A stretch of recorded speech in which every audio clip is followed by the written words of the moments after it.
All right, this is stock number 50855. It's a Haas Super Mini vertical machining center, serial number 31768. It's equipped with programmable coolant nozzle. It's pre-wired for a 4th axis, and it has a retractable coolant tray. 10-position automatic tool changer. Want to see in there maybe? Yeah.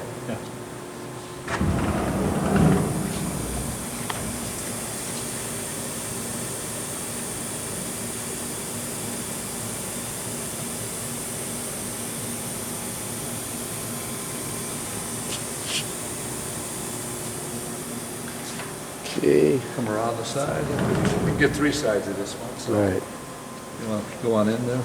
A couple of leveling blocks right there. Leveling blocks. Looks like the auger. That's the auger motor. Drive for the auger, yeah. Auger motor, yeah.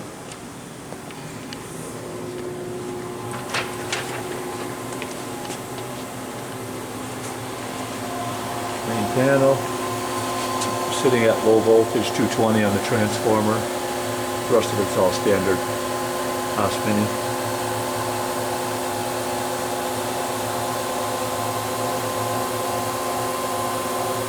If you want to mention.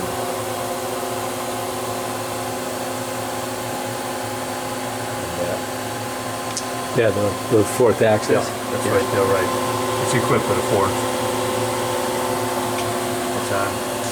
It's pre-wired. There's a backup disc, it looks like, which is nice to have, so yeah. Oh, good to go here. The only other thing on this side is the pump motor, I think, and that's it. Yeah, pump motor. And the main plugins for the servo motors. Then our chip auger. Yeah. We got some books up there too. In the Yeah. No. Oh yeah, yeah. In the back, I didn't see those. Yeah.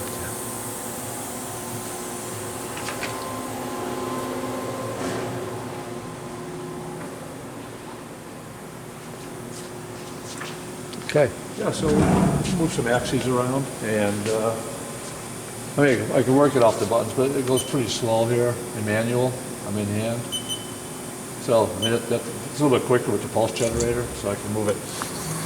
Kind of get a feel. We do have a program sitting on there. We'll run the program a couple times too, but it really sounds nice. And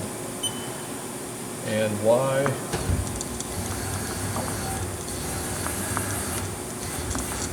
And Z. Down. I don't crash my tool. And I said you can see it moving in rapid motion. I got it set at 50% rapid when we run that little short cycle that whatever's on here. I can do in MDI, MO6T, is that what was in there? I don't even know, let me see. Number 3 is in the spindle, so let's do MO6, T1. T1, bring that on. Well, I can't have them all in there. Jesus, come on. MO6. I'm not even looking what I'm doing here.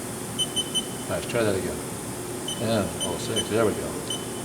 This is looking better. I'm liking that. T1, let's go get the other tool.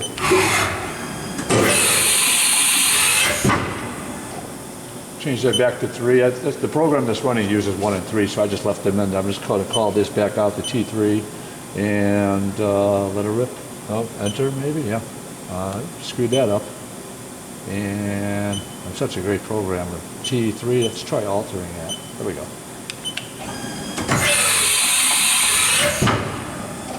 Or I think just a ATC reverse and forward, we could do that too, just 1 at a time. Do 1 more. Yeah, it's clean. That said, I'll just jump into the program and kind of get a feel. Oh, spindle. Let's just do spindle in manual. I have it programmed at 10,000, but I'm at 30%. We'll start off low, and I'll work up to about 8,000 or so. I'll start it at 30%, wait for the compressor to shut off, just on, which I don't. I had it on there. Let me see. Well, I'm still in. Let me go to hand job. There we go. That should do it. Not memory, hand jog, current commands, and which is at 3,000. That's turned off. I'll just ramp it up slowly now. That's at 30% or 3,000. Sounds nice. 4, 5. And we do a stop right there too if we want. Back up to clockwise. Stop. CC. Just sounds about the same, like it should. Back to clockwise. And bring it up a little bit. Or 6.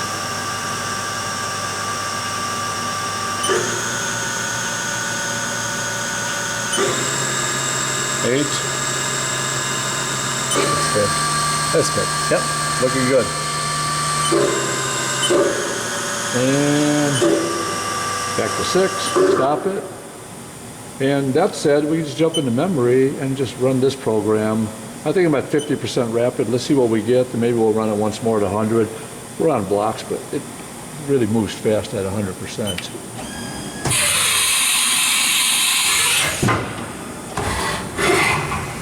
Just doing a little crisscross pattern with the table. My spindle speed's at 6, so they may put it at 100%.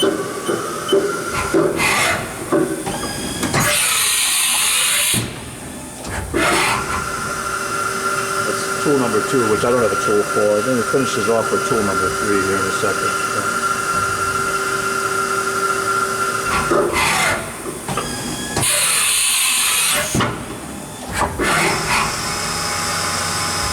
That's a higher spindle speed. The finishing cut. That's like this. And you can run one more if we want, put it at 100% rapid. That's full out, so let's try that once.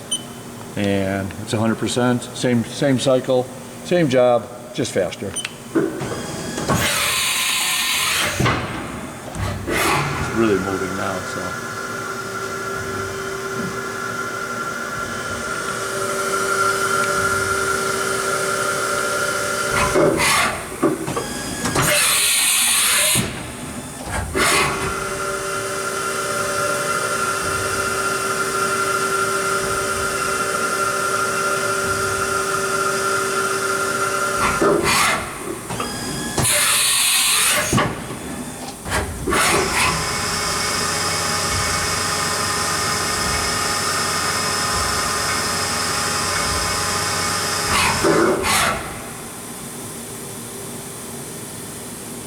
That's great. That's what we got. Yeah, runs good.